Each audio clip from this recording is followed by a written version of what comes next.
ఎంతసేపు దాని గురించి ఆలోచిస్తావేంట్రా? మీ అక్క బావ గురించి ఆలోచించు. మీ నాన్నిచ్చిన మాట గురించి ఆలోచించు. పోయిన డబ్బు గురించి ఆలోచించు. అన్నీ ఆలోచిస్తాను నాన్నమ్మ. నాకు రేపటి వరకు టైం ఇవ్వండి. ఆ డబ్బులు ఎవరు తీశారో కనిపెడతాను. పోయిన డబ్బుల్ని తిరిగి తీసుకొస్తాను.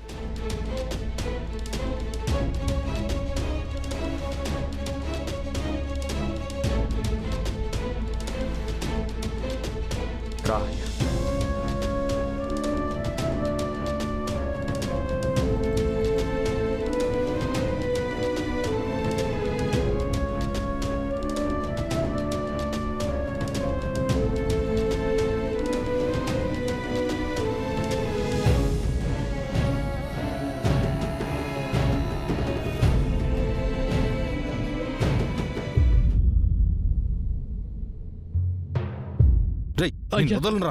చెప్పు.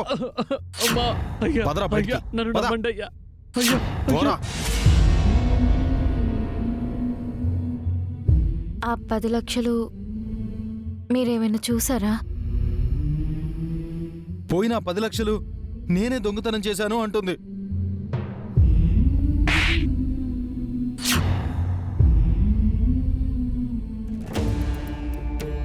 నాకు కొద్దిగా డబ్బు కావాలి. ఎంత? 10,000 లక్షలు.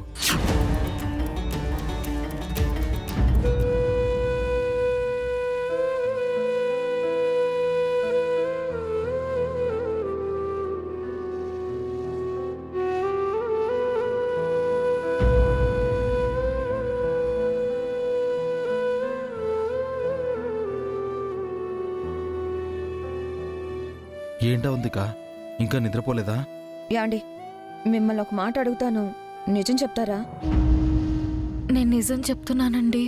మా మావయ్యకి తాగుడు పేకట్ట అలవాట్లు ఉన్నాయి తప్పితే ఆయన దొంగ కాదు.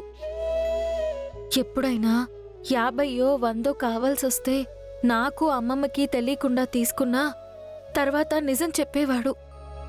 అలాంటి మనిషి 10 లక్షలు ఎలా తీసుకుంటాడు? నాకు మీ మావయ్య గారి మీద ఎలాంటి అనుమానం లేదండి. కానీ మీరెందుకని మా బావ నా డబ్బుల గురించి అడిగారు? ఎందుకంటే నేను టూర్కి వెళ్లే ముందు మీరు నన్ను 10 లక్షలు అడిగారు.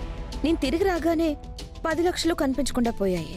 అంటే అహల్యలాగా నువ్వు కూడా నేనే ఆ 10 లక్షలు తీశాననుకుంటున్నావా? కట్టుకున్న ముగ్గును అనుమానిస్తే కళ్ళు పోతాయి. మా బావగారి పైన మీకు ఎందుకు అనుమానం వచ్చింది? ఇది వరకు నాకు తెలియకుండా ఏమైనా ఇలాంటి పని చేశారా? అకౌంటెంట్ ఇచ్చిన cheque books, hard disk files మామయ్య గారు అహల్యకిచ్చి భద్రపరచమన్నారు. నేను వాటిని కొట్టేసి యామిని గారికి ఇచ్చాను.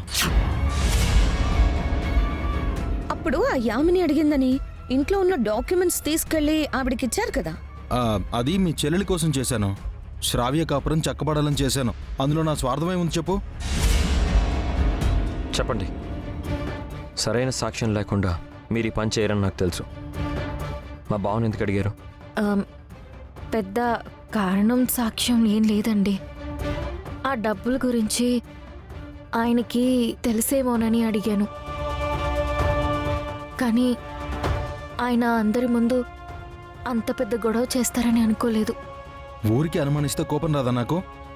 ఎంత ఇల్లరికం ఉంటే మాత్రం నాకు గౌరవం మర్యాదలుండవా? మీరు మా బావని గదిలో అడిగితే మా బావ అందరి ముందు అంత పెద్ద గొడవ చేయడం ఏంటి? తెలిస్తే తెలుసని, లేదంటే తెలీదని చెప్పొచ్చు కదా. ఈరోజు ఈ గదిలో అడిగింది, రేపు అందరి ముందు అడుగుతుంది. అప్పుడు మన పర్వేం కావాలి? అందుకే అందరికీ తెలియాలని, నా ఆత్మాభిమానం నిలబెట్టుకోవాలని అలా చేశాను. అయితే నిజంగా డబ్బుల గురించి మీకు తెలీదా? ఏదైనా ఉంటే చెప్పండి. నాకు ఈ విషయం చెప్పి మంచి పని చేశారు. బావకు ఆ డబ్బు గురించి తెలుసోలేదో నేను కనిపెడతాను. పోయిన డబ్బు గురించి మీ తమ్ముడు కనిపెడతానన్నాడు కదా. డబ్బులు ఎవరు తీశారో తనే చెప్తాడు. అందుకే చెప్తున్నాను, ఇందులో మీ హస్తం ఏదైనా ఉంటే ముందే చెప్పండి. లేదంటే ఇందులో మా తమ్ముడు ఇన్వాల్వ్ అయ్యాడు కాబట్టి ఖచ్చితంగా అసలు దొంగ ఎవరో కనిపెట్టేస్తాడు. కనిపెడితే కనిపెట్టిని, ఆ దొంగనైతే నేను కాదు కదా. మీరు తీయలేదు. ఆ బంగారు రాజును చూస్తుంటే తను తీసినట్టు అనిపించడం లేదు. ఒకవేళ తీస్తే తను ఇంట్లో ఉండడు కదా. మరి ఎవరు తీసుంటారు? ఎవరు తీసినా నేను కనిపెడతాను అహల్య గారు. మీ మావయ్య గారి పైన పడ్డ నిందని నేను తొలగిస్తాను. మీరు బాధపడకండి.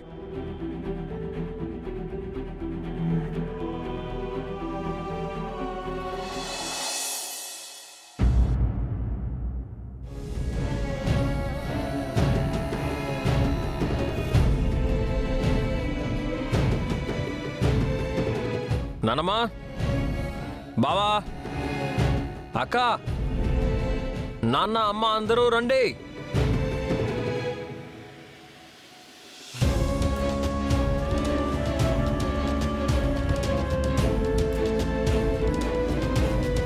పోయిన 10 లక్షలు కనిపెడతానని చెప్పాను కదా,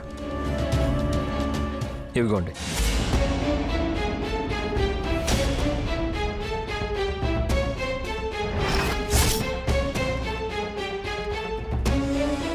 నేను కొట్టేసిన డబ్బులు గౌతమ్ దగ్గరికి ఎలా వచ్చాయి? ఆ డబ్బులు అప్పుడే అప్పుల వాళ్ళకి ఇచ్చేశాను కదా.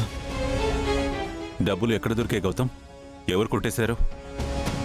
ఎవరు కొట్టేయలేదు నాన్న, డబ్బులు ఇంట్లోనే ఉన్నాయి. మీరే సరిగ్గా వెతకలేదు.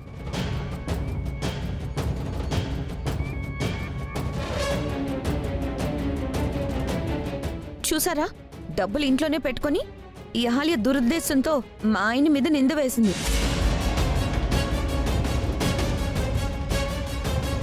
అహల్య నింద వేయలేదక్క.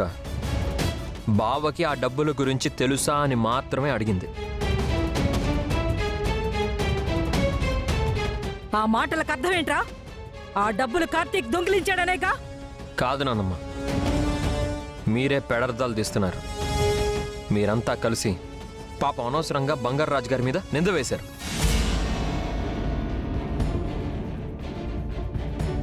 చేయని తప్పుకి ఆయన్ని ఇంటి ముందు దోషిగా నిలబెట్టారు.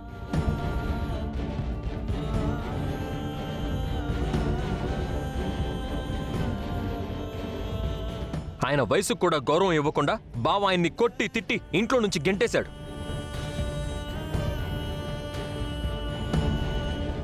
ఏ పాపం ఎరుగని ఆయన్ని బాధ పెట్టారు. అహల్య మీ బావ పైన నింద వేయొచ్చు కానీ మీ బావ ఆ పనుడిపై నింద వేస్తే తప్ప? మీకు మళ్ళీ చెప్తున్నాను నాన్నమ్మ, అహల్య బావ మీద నింద వెయ్యలేదు. నమస్కారం అయ్యా. ఫోన్ చేసి రమ్మన్నారు. నాన్న, ఈ డబ్బులు కుబేరుడికి ఇవ్వండి. నీ చెల్లి పెళ్లిని ఏ లోటు లేకుండా జరిపించు. చాలా సంతోషం అయ్యా. మీ మేలు ఈ జన్మలో మర్చిపోలేను. మీ వల్లే దాని జీవితం నిలబడుతుందయ్యా.